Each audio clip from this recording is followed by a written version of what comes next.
திமுக தலைவர் மு.க.ஸ்டாலினை நேரில் சந்தித்தது மிகுந்த மகிழ்ச்சியில் ஆழ்த்தியிருப்பதாக மகளிர் அணி நிர்வாகிகளும் தொண்டர்களும் தெரிவித்தனர். சென்னை அண்ணா அறிவாலயத்தில் திமுக தலைவர் மு.க.ஸ்டாலினை பல்வேறு மாவட்டங்களிலிருந்து வருகை புரியும் திமுக தொண்டர்கள் நேரில் சந்தித்து வருகின்றனர். அந்த வகையில் கோவை மாவட்டத்தை சேர்ந்த மகளிர் அணியினர் திமுக தலைவர் மு.க.ஸ்டாலினை நேரில் சந்தித்தனர். அப்போது மைதிலி என்பவரின் குழந்தைக்கு சுடரொளி என அவர் பெயர் சூட்டினார். இதனை அடுத்து செய்தியாளர்களிடம் பேசிய மகளிர் அணியினர் மற்றும் தொண்டர்கள் 40 ஆண்டுகளுக்கு முன்பு எடுத்த புகைப்படத்தை தலைவரிடம் காட்டியதாகவும் தங்களின் பெயரை சரியாக கூறி அழைத்ததாகவும் அவர்கள் மகிழ்ச்சியுடன் தெரிவித்தனர். கோயம்புத்தூர்லேருந்து வந்திருக்கோம். எங்கள் பாப்பாவுக்கு பேர் வைக்கணுங்கிறதுக்கு வேண்டி நாங்கள் அறிவாலயம் இப்போ ஸ்டாலின் ஐயா கிட்ட பேர் வைக்கணும்னு நாங்கள் நினச்சிருந்தோம். அவர் முன்னாடி பேர் வச்சதில் ரொம்ப சந்தோஷமாக இருக்குது. அவரே பாப்பாவை எடுத்து அனலி சுடரொளி அப்படின்னு சொல்லிட்டு வச்சுருக்காங்க. அதில் ரொம்ப மகிழ்ச்சியாக இருக்குது எங்களுக்கு.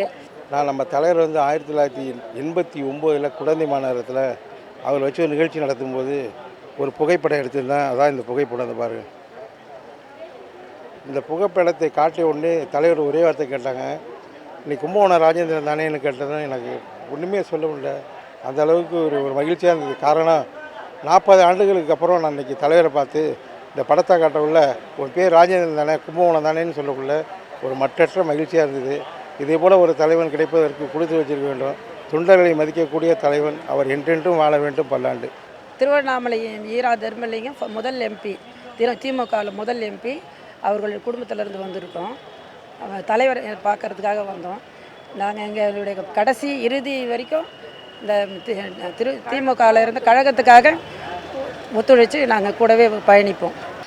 நான் தலைவர் முன்னாடி போனேன். அவர் என்கிட்ட எல்லாத்தையும் ஃபோட்டோ எடுத்துகிட்டு இருந்தார். அப்போ நான் அவர்கிட்ட போயிட்டு நீங்கள் தான் எங்கள் மனதின் முதலான தலைவர்னு சொன்னேன். நீங்கள் மட்டும்தான் என்றைக்குமே என் மனதில் முதலமைச்சர்னு சொன்னேன்னா உடனே அவர் உங்கள் பேர் என்னன்னு கேட்டார்.